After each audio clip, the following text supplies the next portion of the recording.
बहुत बहुत धन्यवाद अध्यक्ष महोदय। सर्वप्रथम मैं सदन का और मेरे निर्वाचन क्षेत्र बदायूं की जनता का धन्यवाद दूंगा कि संसद में आज मुझे अपनी बात रखने का मौका दिया है। अध्यक्ष महोदय, जहां बजट की चर्चा में मुझे अपनी बात रखने का मौका दिया गया है, वहीं जब वित्त मंत्री जी बजट में अपना बजट पेश कर रही थी, उस समय पे बहुत बड़ी बड़ी बातें किसानों को लेकर कही गई, नौजवानों को लेकर कही गई, महिलाओं के लिए कही गई। लेकिन सच्चाई तो ये है कि जहां हमारा देश कृषि प्रधान देश है, 60% से ज़्यादा आबादी किसानी में आज है, वहीं जब सरकार किसानों की बात करती है तो हम सभी को और किसानों को भी याद आता है कि जब प्रधानमंत्री जी ने किसानों की 2014 में आय दुगनी करने की बात कही थी, आज हम कहां खड़े हैं। हमने देखा इन 10 सालों में किस तरीके से किसान आंदोलन के जरिए अपनी जो भूतपूर्व मांगे थी, एमएसपी की मांगे, क्योंकि जब हम स्वामीनाथन कमेटी की बात करते हैं तो सामने से पक्ष के लोग हल्ला करते हैं कि हमने स्वामीनाथन कमेटी को लागू किया है। लेकिन सच्चाई अध्यक्ष महोदय ये है कि स्वामीनाथन कमेटी की जो मूल सोल था, जो थी एमएसपी, न्यूनतम समर्थन मूल्य, आज भी ये सरकार उसको लागू नहीं कर पाई है। और सरकार इस बात को याद रखे कि जब सर्दी, गर्मी, बारिश और धूप हमारे इस देश का किसान झेल रहा था, सरहद पे बैठा हुआ अपनी मांगों के लिए लड़ाई लड़ रहा था, उस समय पर यह सरकार ने अपना मुंह फेर कर उस किसान का अपमान किया है। हमें याद रखना होगा कि 700 से ज्यादा किसानों ने जब अपनी जान का बलिदान दिया, उस समय पे ये मौजूदा सरकार ने उनके बलिदान को पहचानने से भी इनकार कर दिया था। याद रखना होगा कि आज भी इस देश के किसी ना किसी कोने में कोई 800 वो परिवार हैं जिन्होंने अपने मुखिया को खोया है। उन बच्चों के बारे में सोचिए जिस किसान के बच्चों को पढ़ाने के लिए, शिक्षा के लिए वो मजदूरी करता था, खेत में अपनी मेहनत मजदूरी करता था। आज उस परिवार का भविष्य क्या है। मैं आपके माध्यम से अध्यक्ष महोदय पूछना चाहता हूं कि मेरे निर्वाचन क्षेत्र में बदायूं जिस क्षेत्र से आता हूं, वहां पे आज के समय पे सिंचाई को लेकर बहुत बड़ी समस्या है।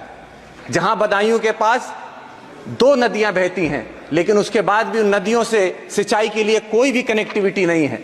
मैं आपके माध्यम से सरकार से अनुरोध करना चाहता हूं कि आने वाले समय में उन किसानों के लिए सिंचाई के लिए क्या हम लोगों ने प्रावधान किए हैं। अध्यक्षता महोदय, मैं आपके माध्यम से सरकार को बताना चाहता हूं कि इस समय मेरे लोकसभा क्षेत्र के अंदर सारे किसान ट्यूबवेल के ऊपर निर्भर हैं, और इस समय पे बिजली की यह स्थिति है कि गांव के अंदर 10-10, 15-15 दिन तक हम बिजली नहीं आपूर्ति दे पा रहे हैं।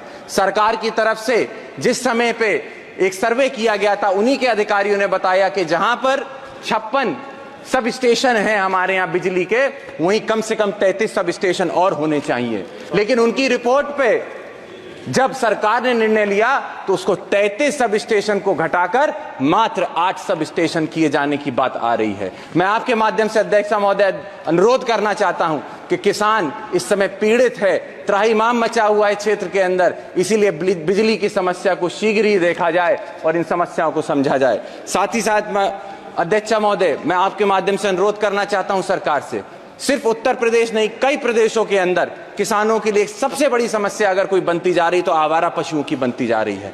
जहां किसान और उसके परिवार को दिन दिन भर इस चरकती धूप में खेती करनी होती है अपनी फसल के लिए, अपनी फसल की उपजाऊ दाम के लिए खेतों में मेहनत करता है, वहीं वो रात रात भर जाग कर अपनी फसल की रखवाली उन आवारा पशुओं से करता है। वही आवारा पशु जब रात में खेत चर जाते हैं तो किसान का नुकसान होता है, और वही आवारा पशु जब सड़क पे जाता है तो किसी ना किसी नौजवान की या महिला की जान लेने का काम करता है। अध्यक्ष महोदय, मैं आपके माध्यम से अनुरोध करूंगा सरकार से कि जहां आप किसानों की बात करती हैं, मैडम मेरी फर्स्ट टाइम स्पीच है, बस 2 मिनट और दे दें। 2 मिनट बस मैं आपके माध्यम से अनुरोध करना चाहता हूं अध्यक्ष महोदय कि जहां किसानों की बात की जाती है, वही किसान सम्मान निधि को देखकर सरकार अपनी पीठ थपथपाती है। मैं आपको बताना चाहूंगा कि आंकड़े कहते हैं कि रूरल सेक्टर के अंदर जहां पे खरीद की क्षमता घटती जा रही है, निश्चित तौर पे हमें समझना होगा कि किसान सम्मान निधि किसी काम की नहीं है।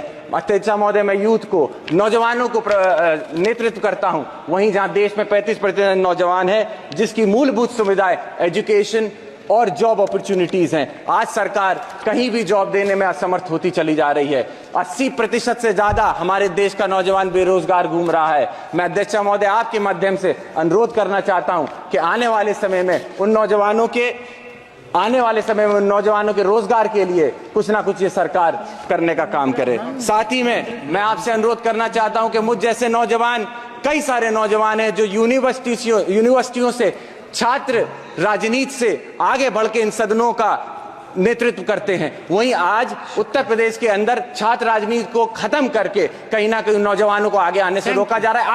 आखिरी मैडम, लास्ट है मैडम, छात्रों के लिए मैं ये कहना चाहूंगा, इलाहाबाद यूनिवर्सिटी जैसी संस्थाओं के अंदर जहां हॉस्टल की फीस बहुत कम रखी जाती थी सिर्फ इसलिए ताकि किसानों को कहीं ना कहीं किसानों के बच्चे पढ़ लिख सके, वहीं 400% अगर ये फीस को बढ़ाया जाता है तो निश्चित ही तौर पे किसानों के लिए ये एक बनने की बात होगी। आप सभी के लिए मैं आपका धन्यवाद देता हूं और अनुरोध यही करता हूं कि इन सभी बिंदुओं को देखते हुए आप सारी बातों को रखने का काम करें। बहुत बहुत धन्यवाद।